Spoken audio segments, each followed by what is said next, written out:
Live from New York, it's the show that will be addressing Caleb Williams' spot on Mahomes Mountain on Tuesday or tomorrow. Wednesday. Tighten it up, man. We got a quick show. Tomorrow's Mahomes Mountain. No, we're going to do it right now. Cue Mahomes Mountain today. Turns out he's a fallible human being. You probably are just in your delight. Tickled. No, what's the question, Wildes? Tickled pink. Was he exposed? Was Brock Purdy exposed That's yesterday? the question on the bar. No. Now, you two were, though. Okay. The folks that spent the better part of last week arguing that Brock Purdy was the MVP of the league. No, in the MVP conversation. No, was the leading MVP candidate. Those people were lunatics from the beginning. Those people are sitting on that side of the table, and those people were exposed. Shocker that all of a sudden Brock Purdy had to play a game without the Avengers squad of skill position guys, and shocker that all of a sudden the Niners looked a lot like, and I'm going to invoke one of Bruce's favorites, the Niners skill position players when Nick Mullins was the quarterback, and shocker, the results looked a lot like when Nick Mullins was the quarterback. Amazingly, when the Niners' actual MVP, Christian McCaffrey, went out, all of a sudden, the offense couldn't work. And I know what everyone's going to say in this part is partially true. Well, Nick, that Browns defense, let's give them their flowers. Well, yeah, that's a great defense. And you know what? It takes against a great defense a really good quarterback. I mean, can we just show Hold on, wait, no. Wait, you invoked my full screen. The Browns defense is the best defense, bro. Through week 6 in the last 40 years. Yes. 40 years. Yes. So, yeah, it's okay. How's Lamar do against him? Great. You know why? Because he's great. Okay. It's just true.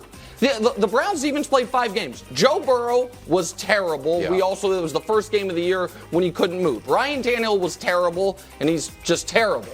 Kenny Pickett was mediocre. He's mediocre. Lamar was awesome because he's awesome. And Purdy was terrible. So, and the thing you did at the beginning of, but we're going to blame him for not making the field goal. Well, here's what I know, and you must admit this. Had they made the field goal, you'd be crediting him. Well, despite the fact... You don't think it was a nice drive at the end of the game? I think that... That's what you want to see. That drive started with him trying to throw a pick. With him throwing a ball to the opposing so he team. wouldn't get credit for the drive if they had made the field goal. What I'm saying is he was 12 of 27 for 125. Mm-hmm. If he makes or misses that field goal, he played terribly in that game. There is no denying that. I agree. I thought you would. Yeah. So was he exposed? No. He is who I think most people, before they got a little crazy over the last few days, thought he was. A big question mark, who is the Niners' weak link. And we saw it yesterday. Okay. You went so many crazy places. First of all, we weren't among the group singing Joe Montana, Tom Brady. That's out there. Yeah. We weren't saying he was the next Joe Montana. Were you saying he was the MVP? On the ladder last week, and I stand by that. After 5 games, he was definitely the MVP. Mahomes not having a great year. Josh Allen not having a great year. Jalen Hurts not having. McCaffrey's averaged 3 yards a carry the last 2 weeks. He was going to be the MVP. I'm just saying, and he was my pick for Offensive Player of the Year. Mm-hmm. Going into the season. So I love McCaffrey, but McCaffrey hasn't been statistically great against Dallas or obviously against Cincinnati until he got hurt. He's averaged 3 yards a carry, Nick, the last 2 games. He averaged less than 3 against Dallas. So I'm just saying, you can't. And Debo had 3 receptions against Dallas. I don't even know if he had one yesterday. So those are their 2 main guys. You're saying they were carrying them. Purdy was doing his part. So then why was he so bad? He had a bad game. There was never a doubt that he wasn't going to lead the league in passer rating with the best passer rating in the history of football. So there was never a doubt he was going to have a bad game. So this is nothing. This doesn't concern you if you're the Niners? No. It's a bad. Well, let me because it was look. He played poorly. If I had to grade him, it would be an F. All right. Wow. But had Moody made the field goal, I would have moved it up to a D. Sure. Because he did, you were saying all last week, let me see him again in adversity. Let me see him. And wasn't great throughout the game. And honestly, wasn't great even when McCaffrey was playing. Correct. So he just had a bad game, which name me a quarterback, including Mahomes, who hasn't ever had games. Okay. But here's what I would ask you. Go ahead. I'm sorry. The perfect storm for him to have that back. One, he got 2 of his best players injured. Yeah. 2, they were facing the best defense in the last 50 years thus far. And 3, Jim Schwartz, the defensive coordinator, right, like Shanahan kind of got exposed to, at least against Schwartz. Look at that, 1-8, they averaged 15 points a game, passer rating, turnovers. He's been great against. So that, all of that conspired and I mean, it was to have Purdy have a bad game. And the ball was slippery. So when you have tiny hands, they can slip out of your hands. The weather, look, you got to be tough to play in Cleveland. Oh, here we go. Ohio, shout out to the Browns, by the way, for showing some toughness. Can I ask a question, though? Because here's the thing. And this is where I do get a little frustrated, because I anticipated that this would be the case. That Brock Purdy will now, if anyone comes down on Purdy for being outplayed by P.J. Walker and for losing his running back and all of a sudden turning into a pumpkin, people will be like, you're being unfair. But it's only unfair because people don't actually in their heart of hearts think he's great. Because no one would say it would be unfair to Lamar. No one would say it would be unfair to the actual MVP caliber players in this league. So this is where I think people want it both ways. We must give him his flowers. We must grade him on a curve. We must say he's never lost a game. Look at the numbers. What more do you want him to do? And then when those of us say, I'd like to see him how he plays in a close second half, and we finally did. We can show you the numbers. We saw him on a game-winning drive. If he just makes the field goal, it's like, wow, you overcame adversity, and you did it without your two best players. And no one's saying he shouldn't be criticized and that he played greatly. Every drive of the second half for them could have been a game-winning drive. But when it actually was the game-winning drive, he stepped up. So does this mean nothing to you? That for the first time all year, right? So this is the first time they've trailed in the second half all year. The first time that teams are not not worried about Christian McCaffrey first and foremost all year. And all of a sudden, it's not like, his production dropped off. He was a total zero. That's not concerning at all. It's a great defense. How many quarterbacks have we seen have a game like that? Everybody. No. Every single one? Yes. So, look, I'm not defending Brock Purdy and how he played yesterday. I'm just saying I'm not about to say, the dude stinks. The dude can't play without. Heck, Brandon Ayuk dropped 3 passes. Okay. All right? I'm just saying George Kittle had 1 reception for 1 yard. Can he get open?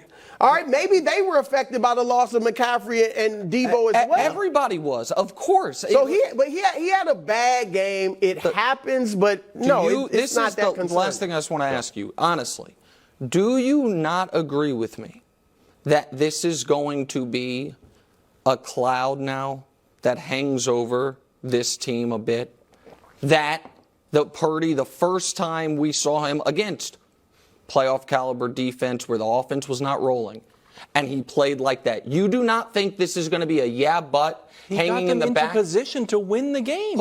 In the back of who? I think he was you wanted him to face adversity. He had adversity. Show the play went right down to the end of the field, kick a 41-yard field goal. He wins. Wildes, if we're going to do the if someone else did their job better game, here's the first play of that drive. Okay, who cares? It was an incompletion. Okay, who cares? He missed the field goal. It's the same thing. No, he still drove them down the field. You get 4 chances. Wait, hold on. He drove them down the field. And of course, if we're going to play that game, we can talk about the questionable calls that led Cleveland to take the lead. So what we're saying is, if Jake Moody does his job better, Brock Purdy's a hero. And it's not then fair to say, if Newsome does his job better, he ends the game with a pick on the first possession. That's the way it goes. I don't think anyone, Nick, would have said Purdy was a hero. No, but if Trevor Lawrence he answered your question. If Trevor Lawrence has a bad game and then is able to pick himself up, all of a sudden it's a sign of resilience. If Brock Purdy did the same thing, if the field goal goes in, say, you know what? He played bad for 98% of that game, but when it came down, but that's not Brady mode. Hold on, wait a second. He did it. When did that happen with Trevor? where he was bad for 98% and did it. Not 98, he was bad for a half. Yes, and it's like the defining moment of his career. No, because he was perfect in the second half. If they were down 30-10 at halftime, and Purdy then cut him up, and then they go down and miss the field goal, I'm not killing him. He didn't have to go down 30. He wasn't down 30 He had 50 yards in the second half. The idea, when it mattered, he started to go. Teams are averaging 121 yards passing against the Browns. So shout out to the Browns, too. Joe Burrow had 82 yards. Joe Burrow had I'm just saying, that's Lamar, a great defense. who's an actual great quarterback. He only threw 19 times. And was 15 of 19 for 140 passer rating or 120 passer rating. He did whatever he wanted. And Kenny Pickett put up his career average numbers, which are mediocre. It was Burrow was injured and terrible. Tannehill was terrible. He's been terrible all year. And Brock Purdy was terrible. That's 3 of their 5. Because they're a great defense. Okay, and it was wet. All right, it was wet. It was a great defense, but you know what? He might be MVP. Eagles' first loss, something or nothing, bro? I'm going to say nothing. Nothing. Love the quote from, or I should say the attitude from Jalen Hurts. Because, and I say attitude rather than quote or statement, because a lot of guys would come up there and say that just because they know that's the right thing to say. Oh, we're going to learn from this.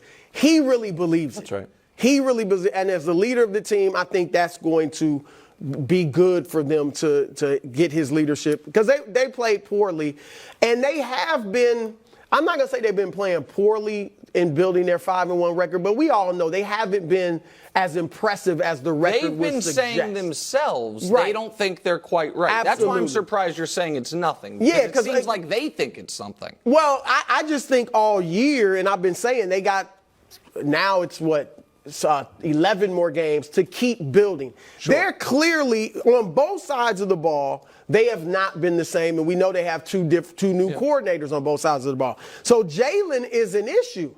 Jalen, 7 touchdowns, 7 interceptions this year. He has 6 interceptions all of last season. Mm-hmm. He's never thrown more than 9. So he's clearly not playing up to his ability and getting used to the new coordinator. And defensively, last year they're in the top 10. Now they're kind of middle of the pack as far as yards allowed and things like that, points allowed. So both sides of the ball are not playing that well. I say it's nothing because, again, I got to be honest, it's the NFL. And I know we tend to treat it nowadays like college football where, oh my gosh, they lost. It's going to happen. The team that wins the Super Bowl might have 4 losses in the regular season. I agree. So I'm not going to overreact to it. I don't want to overreact to that. I also don't blame Jalen. I do blame the coach. But before I explain, I'll explain that in a second. Can we just show their schedule, though? The reason I lean towards something is because they all of a sudden have coming up the toughest 8-game stretch of any team in the league. And they had no business losing this game. The Jets are down their top 2 corners. They have a lead, and this is where I wish a lot of these coaches in the league were as mature and composed and smart as their quarterbacks. Because, yes, Jalen made a process error in that throw, but they had no business throwing the football there. You are the Philadelphia Eagles against the New York Jets. Mm-hmm. You have the best pass rush in the NFL, or you're at least supposed to. You're up 2 with 2 minutes left, and the Jets have no timeouts.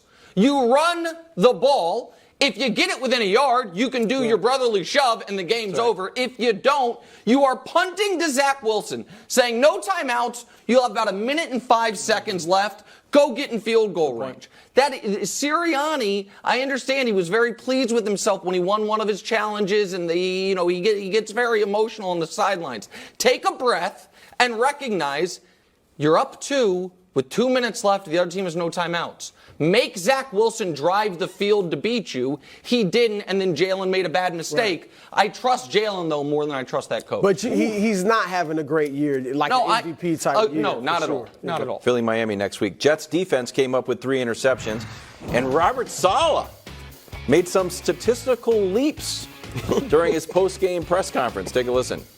I mean, okay, so you have a point a little bit. Hurts had 3 interceptions. Josh Allen's giving the ball to you guys. Mahomes didn't play great. Also, Mahomes was so embarrassed. He was bowing at the end of the game while he didn't score 3rd. Not pictured here. Dak Prescott, 31 for 38 for 255 yards. Right. 2 touchdowns, and the Cowboys won 30-10. Yeah. Reaction to Saleh saying, our guy, Mahomes was embarrassed. Listen, first of all, Dak and Mac both had their best games of the year against this defense. Now, for Mac, that's a very low bar. Did throw a touchdown. But this is his best game. Listen, this is another one of these coaches that just irritates me. Because I should right now, what I want to do is give the Jets credit, because that defense is what it was cracked up to be. That defense is what Bruce said before the year it could be.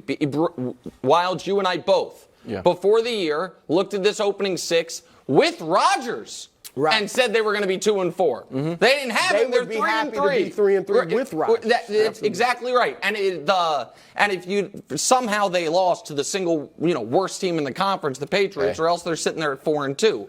But this is where so I want to give the Jets credit.